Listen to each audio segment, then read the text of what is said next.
into our episode. We are going to vasculate in our episode. Yo, good day, gents and ladies. Sorry about the lack of audio on our intro. That was my fault. I was doing a last minute edit, trying to get that awesome picture of Sarah added into it. And I'm like, dang it. And I forgot to hit the unmute in Adobe Premiere, and oh well. So anyway, we welcome to the very final episode of the RoadFS Podcast for 2023. So, and as our guest, we are really excited to have Josh Hernandez. We had the opportunity to head down to Houston for a little training in mid-November. And, dude, that was next level training. Appreciate it. It's definitely a team effort in putting all that together. Yeah. So I think for me, one of the most interesting parts about that was, and I always see this, I'm going to say I always see this, I generally see this in that kind of a setting, a museum setting, just the professionalism and the care and the respect, reverence, and, and no pun intended, the details, the attention to details that is done when you're in that situation. And so you already have one of them. Yeah, no, I got to get rid of the scroller to show it. So I want to start kind of at the beginning of the Josh Hernandez story here. Why don't you give us your background for people that don't know you guys? Thank you, Richard. But yeah, let's talk about where you started and how you got here. So I enlisted in the U.S. Air Force when I was 17, and that's how I got my start in aviation, if you will. I'm from the Houston area. I moved off to a small little farm town in Oklahoma at the age of 14. And when I say a small farm town, I mean a very small farm town in the middle of nowhere, Hobart, Oklahoma. And that's where I enlisted in the military.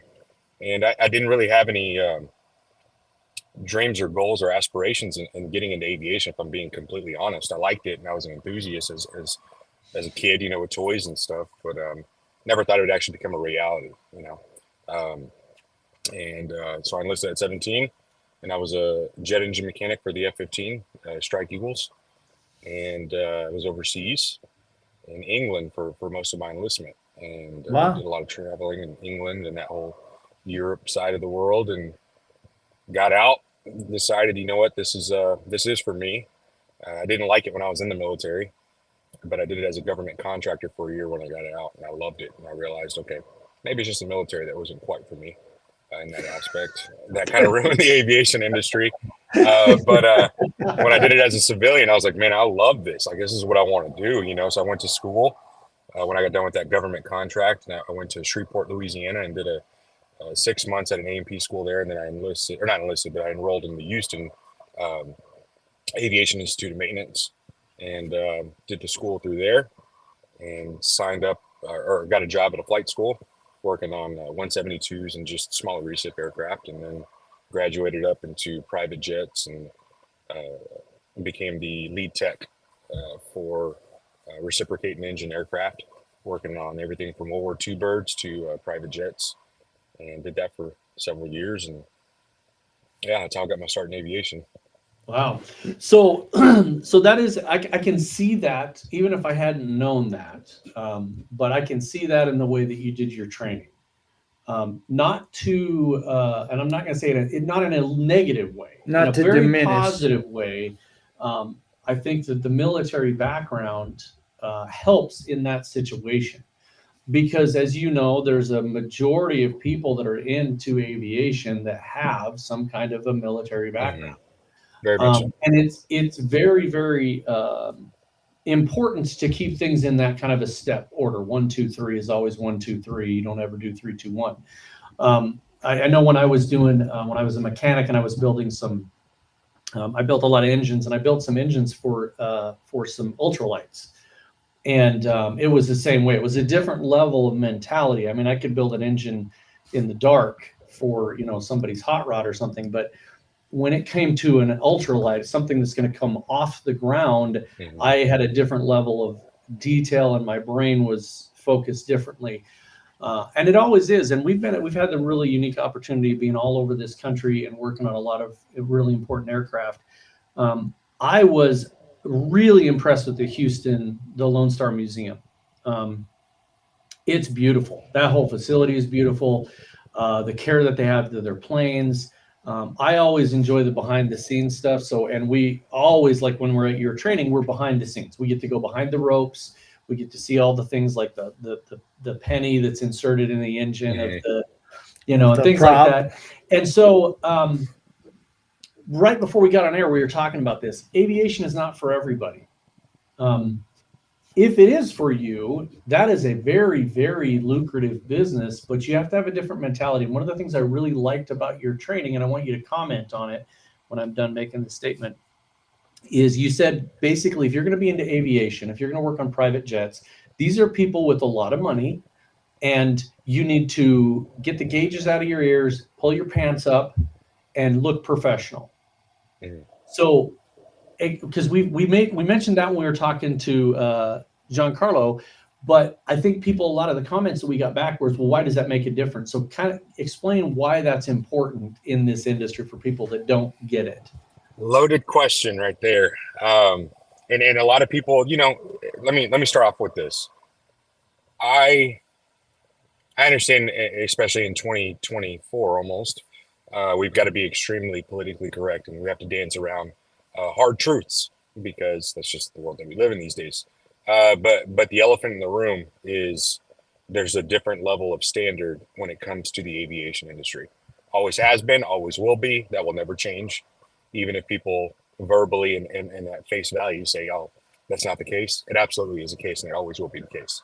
The level of the clientele that you're dealing with, they are used to things just different. And a red carpet treatment in every which way, shape, and form. Don't get me wrong, not all of them. Some of them are extremely down to earth. But let's just say a vast majority of them, that is not the case. They expect that high level red carpet, white linen kind of service.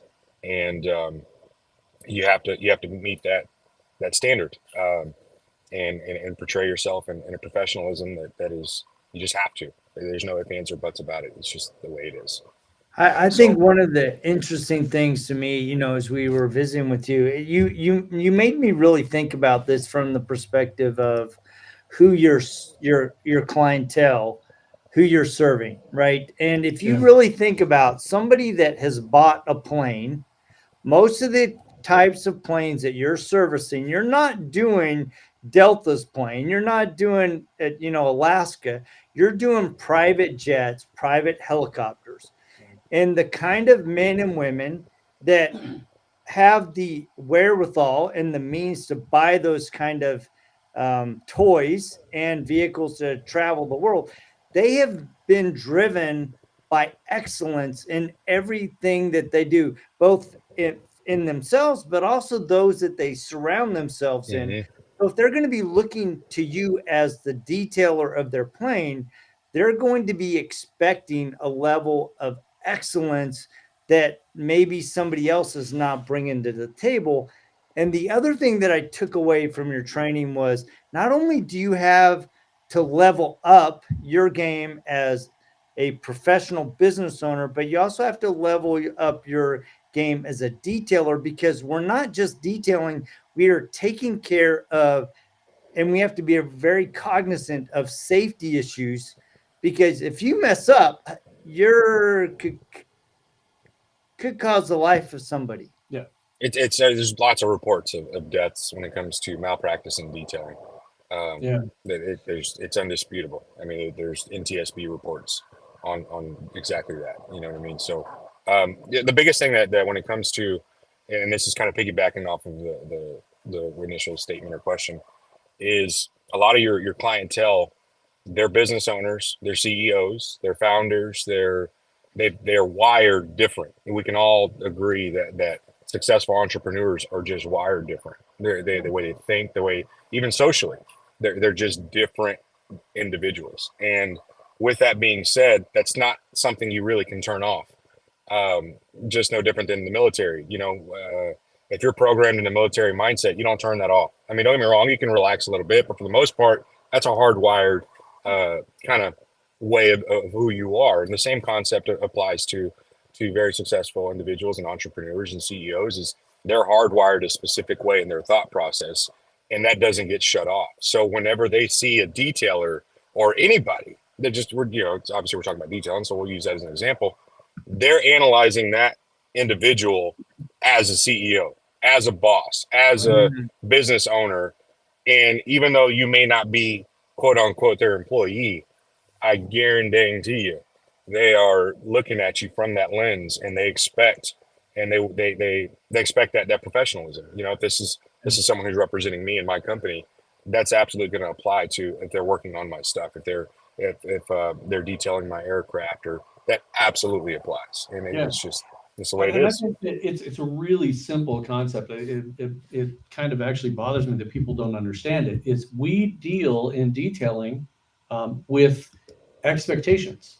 You're taught from the very beginning that your detail is to the level of expectation of the client. If it is a quick wash, that's what you're providing. You may go a little above and beyond, just always, under promise, over deliver, right? Mm-hmm. That's just standard. But you've got to do that in your professionalism as well. And this is just another level of that. When you're working on somebody's, I don't care if it's an airplane, a Ferrari, a yacht, you don't show up and look like you just walked out of a cardboard box off the side of the street. So you have to level up if you want to get into that work. And it is totally a different animal. I learned so much more about airplanes at your training as far as some of the details of things, the ports and this and that, and different materials that are used on, like what Giancarlo was talking about. It looks like metal, but it's not metal. And you're like, that's not. But even one of the things that really struck me was at the training, somebody like Sarah or Giancarlo, and they were starting to polish it. And I can't remember which one it was, but somebody started polishing. They looked up and they went, rivets, and they just freaked out because there's like rivets, right? That's a high spot, man. That's danger, Will Robinson. Stay away, And so I think that people can realize once they get into that sort of thing, and it's different, right? We're working on, in that situation, you're working on World War II era airplanes. These are museum pieces. They flew, which was unbelievable. But it's a different animal when you're working on something that is from the 1940s, right? It is even different, a different level of care, because you don't know when that plane was painted or who painted it or how it was painted and all that kind of stuff. And you may not necessarily be able to use your conventional equipment. So I guess one of the things that people have been very curious about since we started talking about Sparrow Hawk and some of the franchises and you in general is, how would you tell someone to get into aircraft training and aircraft detailing if they wanted to? So how would they get into our training? Yeah. Yep. So you could inquire on our website. There is going to be a transition now moving forward in 2024. This is something that we've been working on for several months now. We are getting away from Sparrowhawk doing the trainings, and it's now going to be under the ADA umbrella, the Aviation Detailing Association, which is starting probably the last week of January. First week of February is the official launch for that. And so it'll be still the same quality. Actually, it's going to be a better quality. We have a lot of things that we're implementing that, each course that we do, we always try to critique ourselves, grab from it. We can fix this, we can fix that, we can implement this. So each course gets better and better as we do it. And so we're implementing a lot of things that we've been waiting patiently to do. And now we're implementing those as far as for our February course. So you can reach out on the website, the Sparrowhawk mobiledetailing.com website, and you can do a general inquiry there. I'll reach out to you. We'll get you enrolled. The Aviation Detailing Association website is going to be up in, like I said, the last week of January, the 1st of February, and that'll be the official way to enroll and get on board. I think that's been one of the questions that I've been getting from people is like, all right, if I'm going to go to Josh's training, do I have to buy into the Sparrowhawk mobile detailing franchise. Mhm. And I appreciate that you're now doing it through the Aviation Detailing Association, because it's setting a standard. And I know in a lot of mine in your conversations is that you're really driven by trying to make sure that we set up standards for aviation detailing that align with the needs of not only proper care, but the maintenance of vehicles, because you're coming at it from the perspective of a technician, right? And so how do I ensure the safety of this plane, but also make sure that it's protected and detailed properly? Because it's a whole different game with chemicals, approved, not approved, all that stuff, correct? Yes. So there absolutely is a standard that we're going for, and that is not there, and it hasn't been for many years. So we're taking the initiative, if you will, and working alongside various industry leaders in the aviation industry to now form a standard, and has nothing to do. And this is the biggest thing that I try to push, is that the ADA, and this is also another reason why we're getting away from Sparrowhawk as far as our training course goes. Some people might say it's bad branding, but at the end of the day, it's not about that for me. It's about creating a standard in safety, because this all started from a mishap that happened. And, we'd been using detailers prior. I'm an AMPIA, which is the highest aviation technician certification you can get from the FAA. I'm doing an annual, and I won't get in depth and anything like that. I don't want anybody to take this the wrong way, but there was a mishap that happened from a detailer. Long story short, saw the gap. Okay, we need to fill this gap of having a aviator or an aviation minded individual, trained individual, to call out, rather than us having to settle for an automotive detailer that got into the industry. Because that's really what I'm not saying all, but a lot of the industry in the aviation detailing world is that way. It's an automotive guy with an automotive background that got a breakthrough, and then all of a sudden he does it for 4 or 5 years, and because he thinks he can quote or say that that's a such and such aircraft and that's a such and such aircraft, that they're experts. And it's like, that's not how it works. We won't get down that rabbit hole, but we're trying to create that standard of from an aviator's perspective, a genuine aviator that knows the industry, knows the ins and outs of aircraft, and setting the standard from that going forward. And so we've got all that come together. I think there's no difference there between what's going on in the rest of the detailing industry. We have marine certifications, we have motorcycle certifications, RV. Those are all different animals. And just because I know how to work on a Corvette doesn't mean that I can go work on fiberglass on another boat or anything else. It's different. Very much gel coat is different than fiberglass, and so you are kind of bringing that standard up, which I really agree with, because people need to be experts in the area that they're doing. You cannot be all things to everyone. And I think that's part of the problem, is everybody, as we go into this, 2024, we see trends. Jody and I will be in the software industry, and when we're talking to all these thousands of customers, we see a trend. Okay. And so everybody thinks they're different, but really it's a trend. And the trend is, I got to get into something else to keep my company going. And Joel Palm just popped on there. Hello. Good morning, Joel. Joel's got a different industry, right? The industrial remediation industry, to remediate rust and corrosion. That's a different industry. Aviation is a totally different industry. And so, I think just having that mindset that this is a different industry, I need to have a different certification, right? I'm like you, I've been involved in a lot of things since I was younger. As a young guy, I was ASE certified mechanic, right? So that doesn't make me an expert in aircraft. I stopped building ultralight engines because I was not comfortable with myself putting something in the air. I didn't have the knowledge to do that. Right. Kudos to you. I mean, that's awesome. That's an amazing thing for someone to say, you know what, I recognize that this isn't for me, and I have respect for the fact that there's lives that are in my hands. Yeah. I'll step back. That's awesome. That's an amazing thought process. Because it's not something that I was comfortable doing. It kept me awake at night, So I think the transition there is that people, if you need to add on, if you want to add on to your business, you have to go through the proper channels.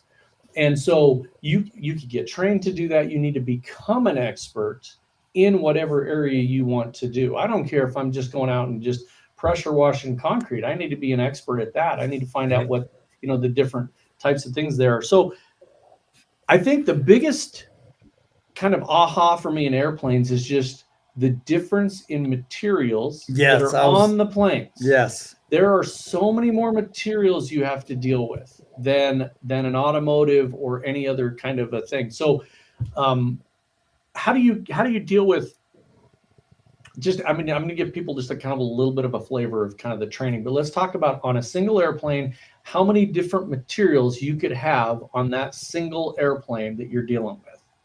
So you can have everything on one specific platform or canvas, if you will.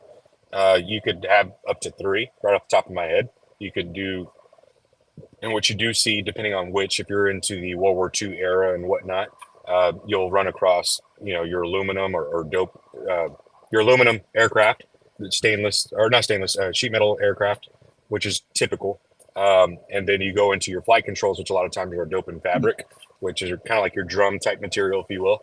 And so there's 2 right there, but you can run across up to 3, composite, your standard, sheet metal skinned aircraft, which is pretty standard. And then also going into your dope and fabric for flight control services and whatnot. Just today, I'm working on something with 3 individual, materials, exactly what we just spoke about. So it absolutely, you gotta notice it and then just adjust your game plan to that. But the biggest thing is like when you have those different canvas materials, having just the lineup of products or things that that are safe for it. What's that old saying? What all is permissible is not profitable, or it's one of those things where yes, we can use XYZ chemical, but is it genuinely safe? And a lot of times people think just because it works great that it's safe, and that's not the case whatsoever. It's actually the opposite. A lot of times, if it works really good, the first thing I think of is, why does it work really good? Is this safe? You know what I mean? Is it corrosive? Is it going to break down, whichever, canvas material that we're working with and degrade it, So a lot of times, when you have aviation grade chemicals, not all the time, but a lot of times, I know we have the technical police out there, so you got to be careful how you say things. But many a times that could go against you. So I automatically go from the standpoint of, like I said, if it works really, really well, why does it work really well? Let's look at the MSDS and see if this is going to have an adverse reaction to XYZ material that we're working with. And so, a lot of the chemicals that we use, they're softer and, they're pretty dang good. I'm not going to lie. But some people might use it and say, this may not work great, or this sucks. And it's like, well, it's toned down to be safe. You know what I mean? So you don't have that, oh crap moment. I didn't realize I didn't take this into account. Now I've got something messed up and it's going to cost me tens of thousands of dollars to repair. So safety is definitely the thought process in your chemicals. Well, and the other thing is that the chemicals need to be approved by the aviation industry to be used on aircraft. That is one of the things, and it's just like anything, right? I know that the chemical companies that you're choosing to use, you want to look into them and see what kind of testing they've done. Do they go above and beyond the standards? And I know that is something that when we were there, that the chemicals we were using were all approved. They had gone above and beyond the standards.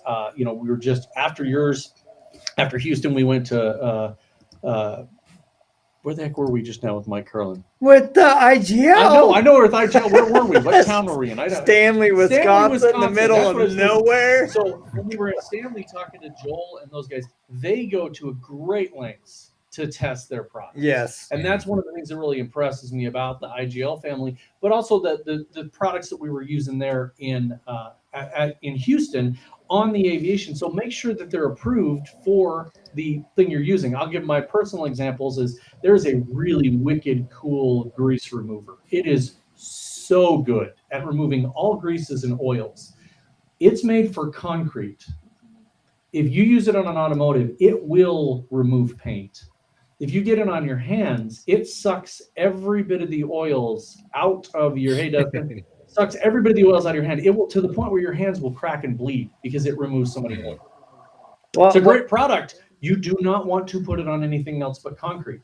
So I think that is a huge, huge, big bonus thing there is make sure the chemical is being used for what it is intended for, because there's a lot of stuff out there that works that you shouldn't be using.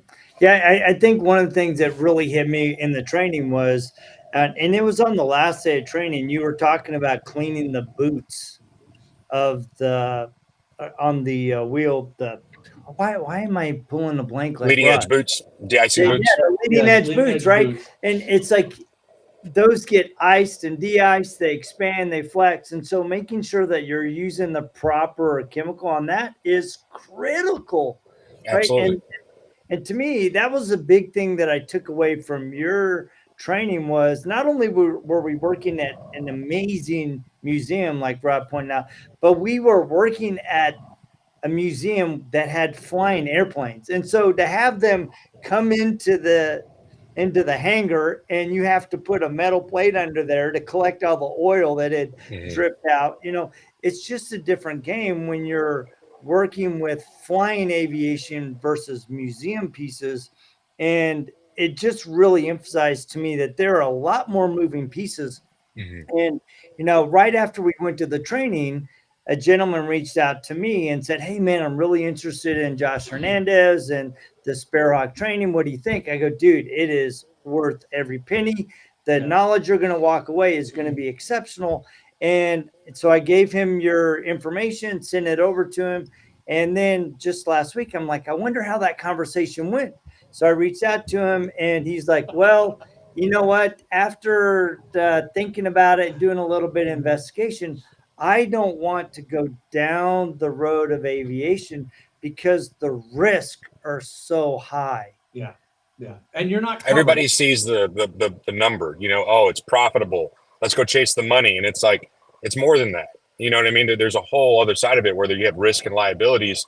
And sorry, I'm getting over the flu. I had the flu last week, so I've got a lingering cough. So if I cough, my apologies. But the biggest thing is that I try to run my business as a whole, the franchise and SOPs and getting every, standardization in place. I go from the standpoint of I always think of liability first, not money. Money is the last thing that you should be thinking about when you're in the aviation industry. It's all about how do I minimize my risk and my liabilities. And it absolutely starts with obviously your standard operations, but then also the chemicals that you use. Yes, this XYZ chemical works phenomenal, but am I opening myself up to liabilities down the road? Or, you know what I mean? If I do it practice this way because I see quote so online doing detailing with a pressure washer or this or that, and that's a big old debate within itself. But then it's okay, and it's like, yeah, it might work more efficient, it might be better as far as a better result, but it's definitely not better for the aircraft. You're reducing lots of corrosion that you don't have the infrastructure to repair or to be on top of. So everyone always goes to the airlines for that topic. Oh well, they pressure wash their aircraft. Well, yes, they got a whole staff and crew that's dedicated to anti-corrosion. And that's all they do. They know they're inducing corrosion, but they have an infrastructure to combat that. Do you have an infrastructure of multiple certified FAA mechanics that can combat the corrosion that you're inducing by wet washing and things of that nature? Like I'll die on that hill. There's lots of technical police out there that say, "Oh, well, you can do that. We've been doing it like that for years." And it's like, no, just because again, it's permissible doesn't mean that it's profitable. It's not the way to go, So I always try to think in my head when it comes to business and aviation is what are my liabilities? How do I minimize my liabilities? And what can I do to safeguard and protect myself and everything that I've worked for? And as a team that we have going on as a whole nationwide, how do I protect everybody on board? And I just think with that mindset. I think this is a good point, from Neil. I think a lot of guys think that they can get into aviation and their current insurance is going to cover that detailing work. And that is not going to happen. Nope. Not at all. Yeah. So, I think that one of the things that hits me, let's look at this here. Yes, absolutely. Richard's absolutely right. One of the biggest mistakes I think people make in the detailing industry is thinking in interiors, and they use the wrong product. They'll steam clean leather. People will argue to the death that you can steam clean leather, and you cannot. You cannot use certain products on certain materials. And that's the same with airplanes. one of the things that struck me is, and I just thought about this as when we were in Houston, is I'm going to throw a question out there. It's a loaded question, right? Everybody's going to have their answer, whatever. What is the purpose of the flight attendant on your flight? It is not to serve you a Coke. Their main goal is safety. What? It is Come on. It is safety. Coke and pretzels, No, baby. it is safety. And so that is the same thing you need to think about when you're working on an airplane. Your number one goal, thanks, Glenn. Your number one goal is safety on that airplane, right? When I'm working on a really high-end car, right, my number one goal is not to F it up. That's what my brain is saying. Steve McQueen, baby. Yes. I use that example. I use it to retire a guy. I got to work on Steve McQueen's personal Jaguar. I'm jealous. It is absolutely, you could not believe the amount of money that thing is insured for. Just whatever you think it is, add several zeros. Add several zeros. And as I'm working on it, that's the only thing that was going through my head. Do not F this up. Do not F this up. Do not F this up. But I'm not in a place of fear. I was the first one to jump in. I asked to work on it. And I went to a very difficult spot that had rivets, that has a convertible top, and it was very curved, and it had all kinds of stuff. But the reason I did that is because I wanted to test myself, and I wanted to work on a really cool car. He wanted history. But you need to make sure that you're trying to be safe no matter what you do. From standing on a ladder, on an aircraft, you're on a ladder, you're underneath of it, you're laying on your back. There's things that can take your brain out because you run into an antenna or a sensor, a propeller, all kinds of things. The other thing that shook me really hardcore was on the props. How many people would coat a prop? And not lots of people. Really, really dumb thing to do. Lots of people. I don't know what it is. You know, I'm not going to go there. I'll keep. But one thing that it boggles my mind is, you know, in the position that we're in, you know, we make statements, and again, I think from a standpoint of liabilities and safety. That's my thought process. Not what's efficient and what works the best. That's not how I think. You can't think that way in aviation. You know, and you make statements, okay, guys, don't wet wash aircraft. Don't pull the pressure washer out. Well, technically, this, that. When it comes, hey, guys, don't ceramic coat the prop because now you're messing with the properties of the grip of it grabbing air and doing what it's supposed to, which is to thrust forward. Now you're messing with the properties of that, and it's going to affect the performance and whatnot. Well, technically, it's like, why does there always have to be that person that's the technical police guy? And it's just like, this is per the regs. This is per FAR. This is per the manufacturers. This is what they say to not do. Therefore, you do it. There's no ifs, ands, or buts. You know what I mean? It's almost, you know, like when it comes to the Bible or scripture, it is what it is. There's no arguing. This is what it is. You know. Yeah. Mic drop. Done. And I think that people are used to doing that because in other industries, and I'm going to point myself out for this. When you're dealing with cars, right? There's the manufacturer's suggested usage of. I've been modifying cars since like before I could drive. Okay. You just do it. Hot rod guys have been doing it for years. You know, oh, don't bump the compression up. Oh no, if you bump the compression up, you get more horsepower. So everybody just kind of has that mindset, right? We all do that. It's more of a suggestion, you know. Stop at a red light. It's a suggestion. When it comes to aircraft and people's lives, you cannot do that.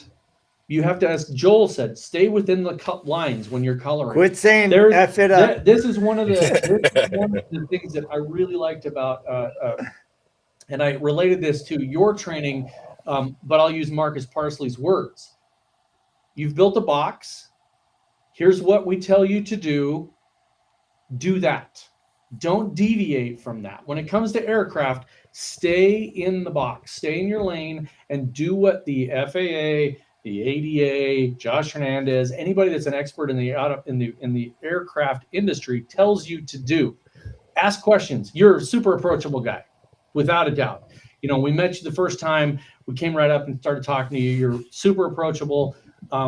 Ask questions. Hey, why can't I do XYZ? You're going to give them the answer, and then they need to just stay within those lines. And I think so many people are used to just kind of things being a, quote, suggestion. Don't mix those two chemicals together because it's too harsh. Whatever, I've done it 100 times.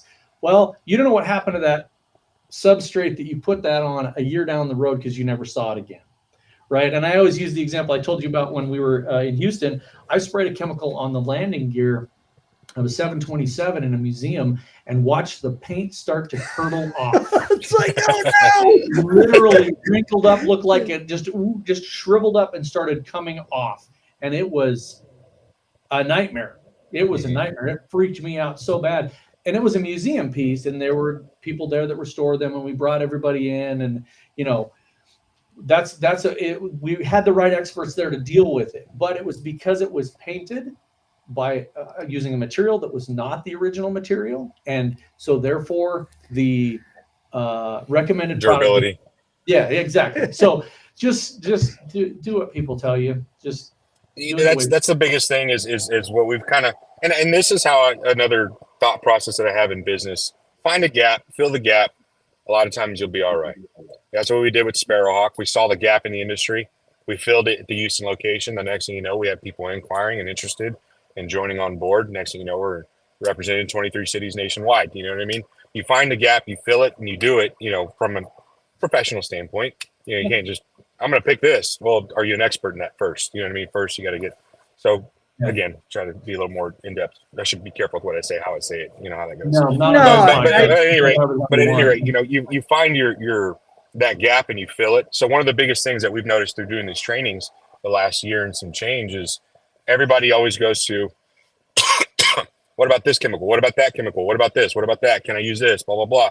And it's exhausting. It's exhausting when you have that many people that are, inquiring. I love that people inquire and they ask questions rather than just assume and do. That's what you're supposed to do, especially in this industry.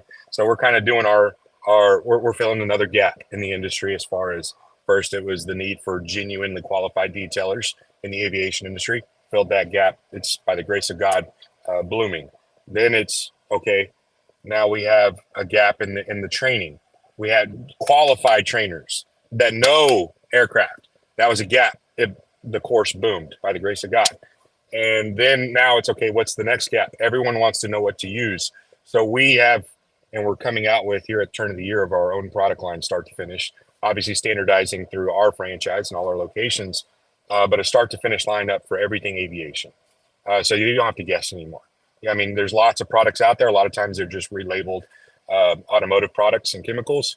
We've formulated from start to finish and tested the crap out of everything, and to make sure that it's safe, it's efficient, and it's the best quality that we can get to stay in our box of safety.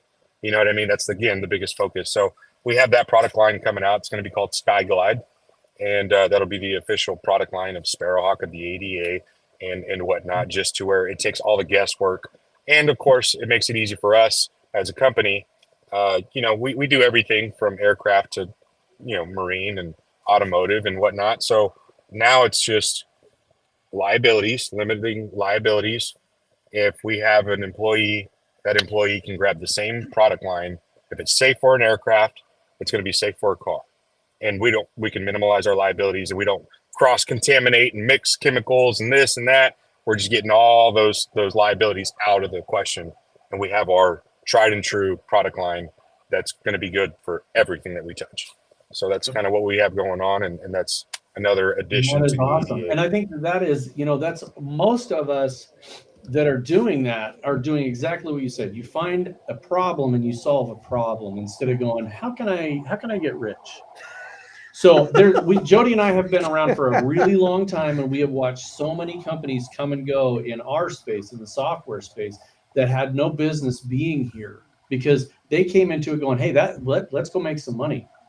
And there's a few of us out there that have been in the industry because we were in the automotive industry. Dustin Jackson at Detail Bookie, Jody and I at RoadFS. And that's why we're going to be around, because we are here to fill the needs of the industry. Hey, we need to be able to track, the MSDs right in our software. Let's do that. Not just what's the next thing that's going to get us some money. Exactly. So, that money comes. That's another thing I try to tell everybody. Stick to your first love. And I have a mentor of mine. I won't put them on blast. They're not the kind that want the attention anyways. But constantly, one of the things that they tell me, stick with your first love. Don't forget your first love. My first love, aviation. I love aircraft. thank God, literally, I thank God regularly in my prayers every morning, just about every morning. Thank you for this life that you've blessed me with. Thank you for me being in an industry that I love. I love it. Whether if I'm wrenching on them, whether if I'm flying them, whether if I'm detailing them, whether if it's, I'm just fortunate and blessed to have a business in that. So I keep that as my focus first, my first love, aircraft, aviation, the industry. And then you build on that love. Now you stay true to your morals, your values, your guidelines, your moral compass, if you will, whatever that is, whatever drives you in that aspect. You focus on those things. Don't focus on money. Money will come. Money will come. And if it doesn't, okay, still, you're happy because you're doing what you love. So that doesn't matter. You can't put monetary value on that. So you stay focused on that.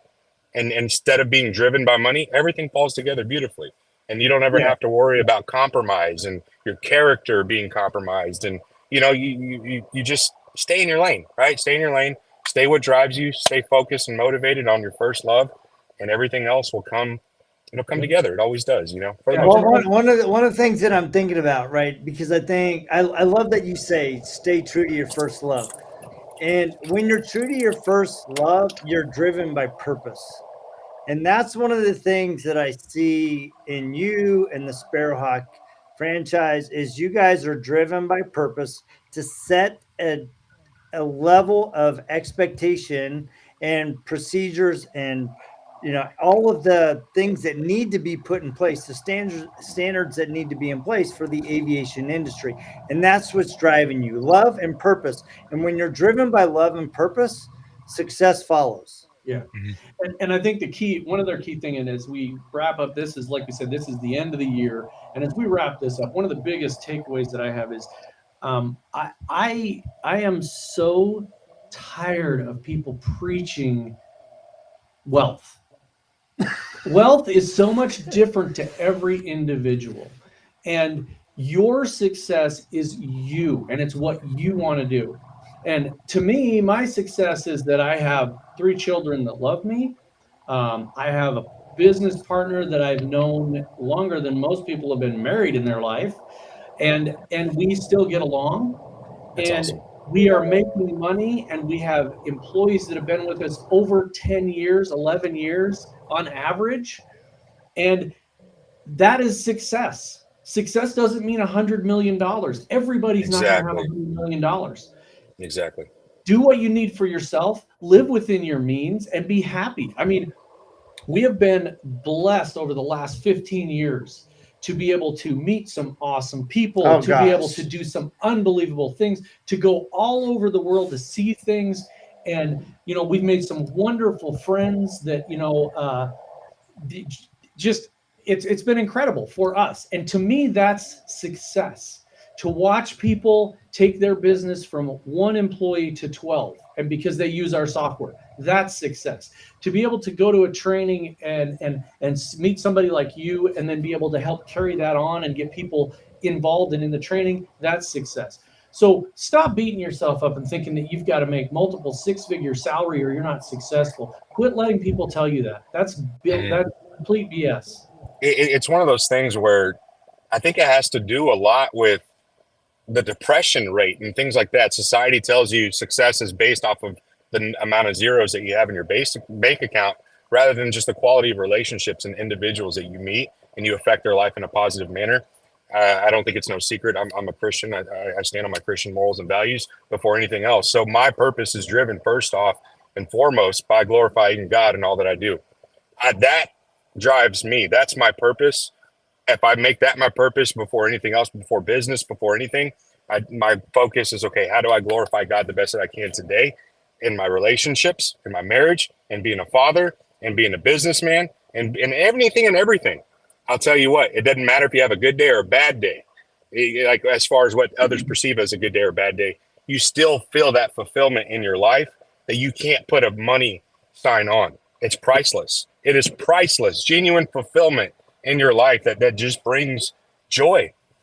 That's better than any amount of money that I could ever end up with when all this is said and done. It genuinely is. So it's all about putting that fulfillment and joy, or that joy that you get from the fulfillment. That's your prize. That's your blessing, if you will. Some people have their own thoughts on what brings them joy and fulfillment. Kudos to you. Whatever drives you, go for it. But for me, that's what it is. And you can't put a dollar sign on that. You know what I mean?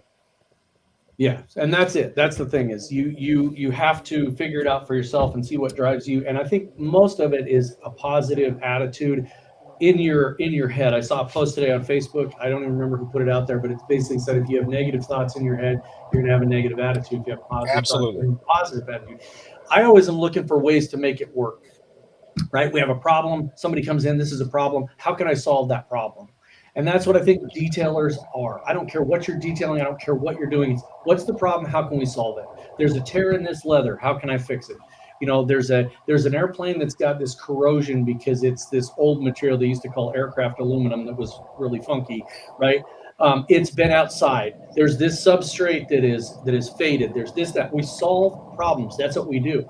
But I think a lot of us don't take the time to solve the internal problems that we have of what is driving us and where can we go? Yep, glass half full. That's the key, right? How do I do that? How do I get myself positive? And it's hard. You have to put yourself in that mindset. Jody and I have created a very safe space within our office, and either one of us knows we can come in here and shut the door and we can unload. You know, I make a statement. I say, I'm about to step on my soapbox. And Jody knows, I'm going Here's your box. Unload. Let's go. And then when it's over, I say, okay, now it's time to get back to work. And I really literally try to just flush that stuff out. And then it's like, okay, now how do we solve this problem? Let's move on. And I think doing that, exercise is one of them. Listening to music is another one. There's so many ways you can do it, but you've got to get yourself in a positive mindset and then go forward and just be successful at whatever level that means for you. While you're speaking, a phrase that I picked up, if there's one thing I took from the military in my time in enlistment, was a phrase that a leader, he wasn't a direct supervisor of me, but he was a supervisor nonetheless. And he would always say, analyze, adapt, overcome. Analyze, adapt, overcome. I would hear it regularly. And he was like, if you learn that, Josh, or Hernandez is what he called me. If you learn that, Hernandez, you'll be set. Doesn't matter what it applies to in your life. Analyze, adapt, overcome. And you know, the Sparrowhawk team, if they're listening, they'll recognize that. I say that all the time. Analyze, adapt, overcome. Regardless of the situation, regardless of what you're up against, just look at it, relax, calm down, analyze the situation. Okay, all right, I analyzed it. This is where we're at. Why are we here? Adapt, move your game plan. You know what I mean? For me, I always like to have 3 or 4 steps. That's kind of a rule of mine, 3 or 4 steps of a game plan. You know what I mean? Back up to the backup to the backup. So if this happens, that happens, that happens, well, I've already got a plan in place for that. You adapt, and then you overcome. You look at it. And then the next day, there's going to be another problem that's going to piss you off or get under your skin, or you got to figure out. And it's just a daily thing. I constantly have to analyze, adapt, overcome. Analyze, adapt, overcome. And you have to build in wins, right? You have to build in those wins. And one of the statements that's also military, but it comes from Keith Duplessis, is embrace the suck.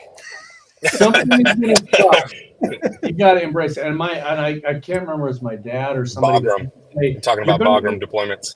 That's right. You're going to get a shit sandwich every once in a while. And when you get it, you make it the best shit sandwich you've ever eaten in your life. And you take it down and then you just move on. And use that as an example, right? Use it as a way to fix it the next time. You know, whoops, I did that stupid thing and I broke my leg. Okay, next time, don't do that, right? Exactly. You know, and so that is, I think, just life in general, business in general. Don't crumple up in a ball and thanks, Carlos. Don't crumple up in a ball and be like, oh crap, I'm done. This sucks. You know, life's fed me the shit sandwich. You just get up and make it happen every day. And so as we roll into 2024, I'm looking forward to it. It's going to be an awesome year. It's shaping up to be great. We've got so many events planned already. I'm looking forward. Y'all got the schedule? Dude, not from you yet, but here's the deal. I was actually building the schedule for the year. It's not even January 1, 2024. We're already going to be at 8 places that I can see today, right? Yep. So, and then we had your schedule. Last year we did 14, so we're probably going to be 14. And it's amazing because Rod and I have reflected on kind of our adventure this last year, and Sarah actually commented on it, is that, you know, we really are inspired by the opportunity that we get to go and participate in events like this, not only because we're learning, Mm-hmm. we're rubbing shoulders with like-minded men and women who are pushing themselves to the next level. And I think one of the things, kind of going back to what you two were talking about, is, analyze, adapt, overcome. One of the things that I think a lot of business owners get stuck on is analyzing and being authentic with themselves, recognizing what they're good at and recognizing where they have holes. And I have some holes in my personality, in the natural way that I move. Rod complements those. And being humble enough to go, Rod, you read this document because I'm not going to pay attention to the details. I'm a big picture guy, right? I'm passionate, I'm driven, right? And recognizing that there are things in yourself that you are naturally good at, that you're naturally drawn to. Lean into those and rely on those around you to fill the gaps that you're weak, and create a team that can move you forward in the direction that you're aspiring to in 2024. Yep. That's a huge thing right there is, especially, a lot of us in the industry and the detailing industry, we're entrepreneurs. A lot of times entrepreneurs are automatically type A, headstrong, just let's go get it. You know what I mean? Type individuals. Yeah. But a downside to that personality trait and being wired that way is pride. So it takes a lot for us to analyze ourselves and say, okay, this is where I fall short. I know I fall short in this area. Yes, I'm good at this, but I could work on that. And now it's especially something that I've kind of come to terms with the last several months. I can't do it all.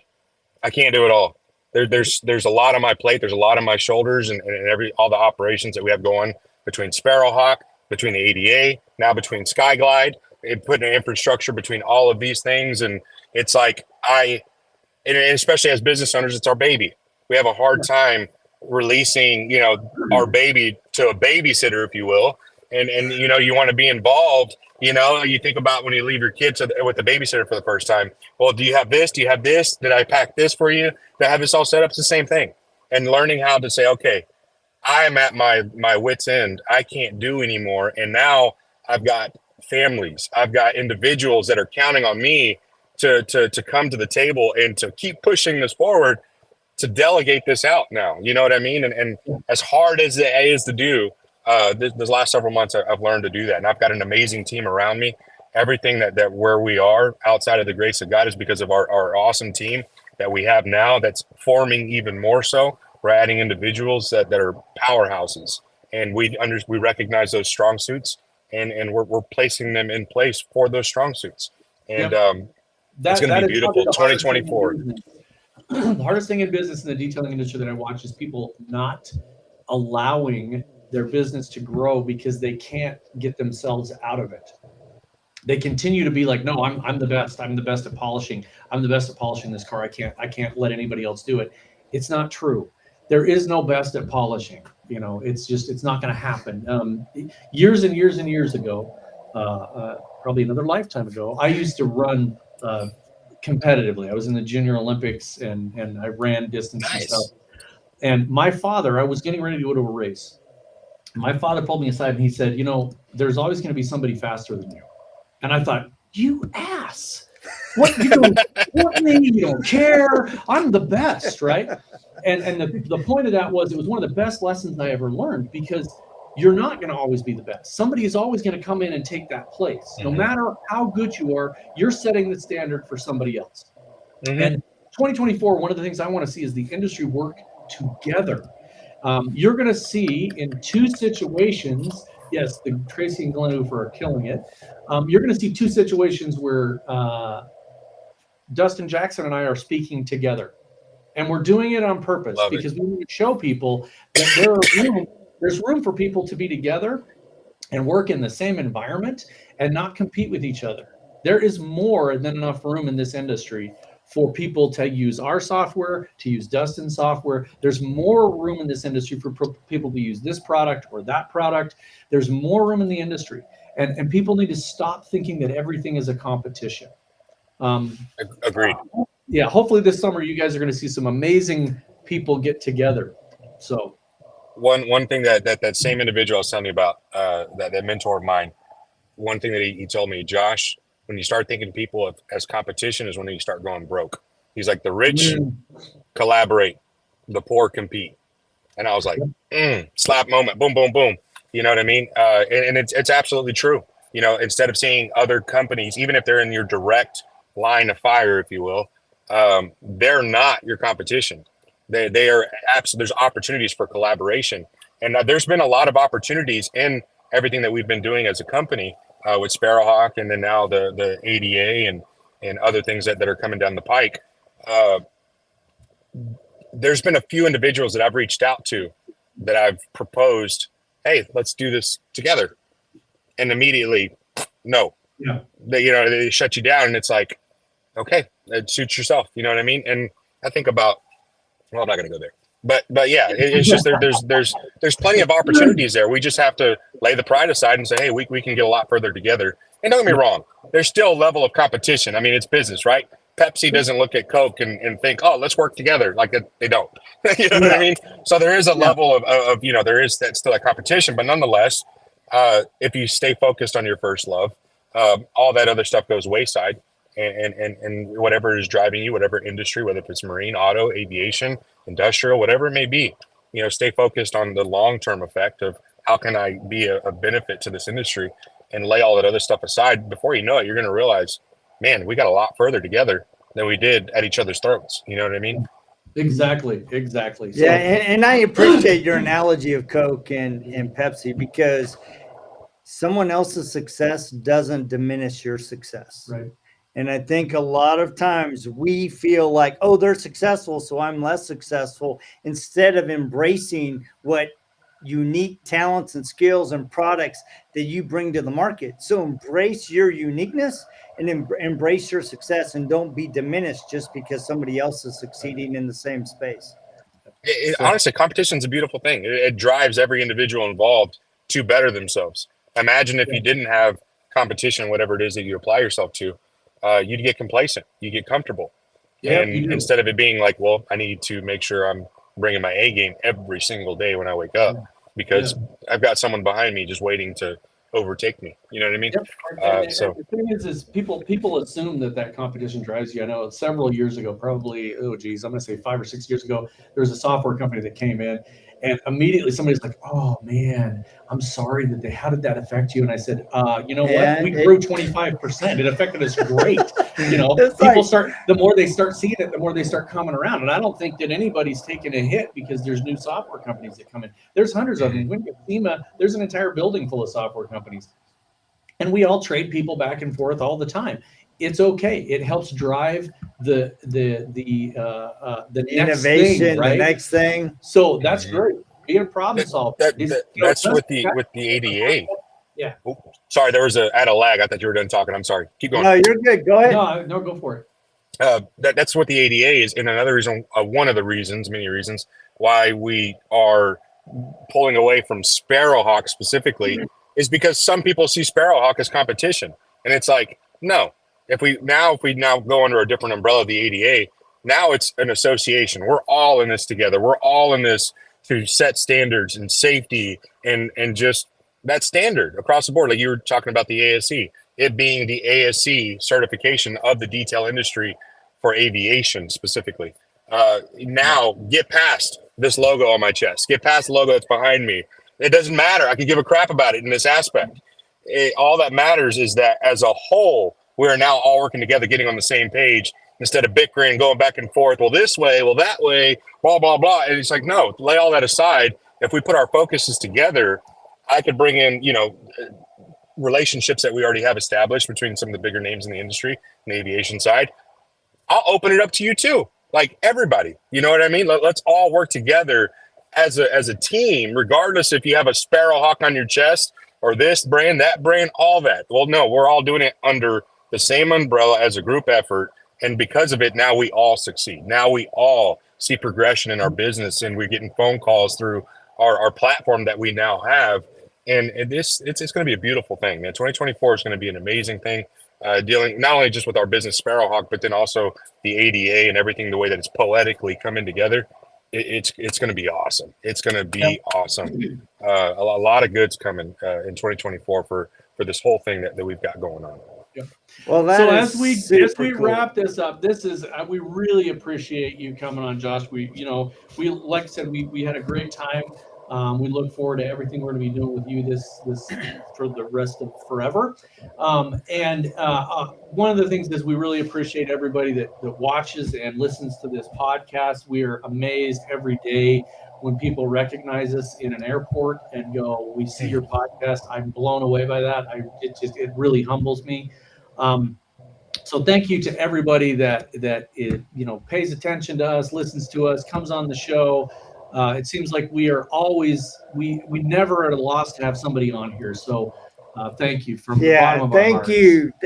Dude, this has been such a fun conversation because it's touched on so many things more than just detailing. It went quick. That was a fast hour. Goodness. Dude, it goes fast. Usually these are 30 minutes and it's just great. So we look forward to seeing you guys at Mobile Tech Expo. Dude, it's just been a fantastic 2023. We're looking to 2024. There's amazing things going on. Yep. Rod and I are working on some really cool things here at RoadFS, both on the software side and the podcast side. So those of you listening, please do us a favor. Go share this episode because, dude, I mean, the conversation and the comments are evidence that it's been very impactful. So please go share. Make sure that you encourage people to subscribe. And next week, I'm not even sure who our next guest is, but it's going to be somebody awesome. We've got a big event coming. We'll talk off air. I'll give you the schedule that we have already. We already have 4 events scheduled for training for next year. We're probably going to add another 8 to the scheduling, and we're going to be doing a tour style training event where I understand Houston's hard to get to sometimes, even though it is a beautiful atmosphere that we have established for our training there. We're going to bring it on the road, and we're going to try to do a tour style. That's the plan, at least. And our goal is to add another 8. We'll see. So we're working on that. But there's one particular event. Shout out first off to Rupes.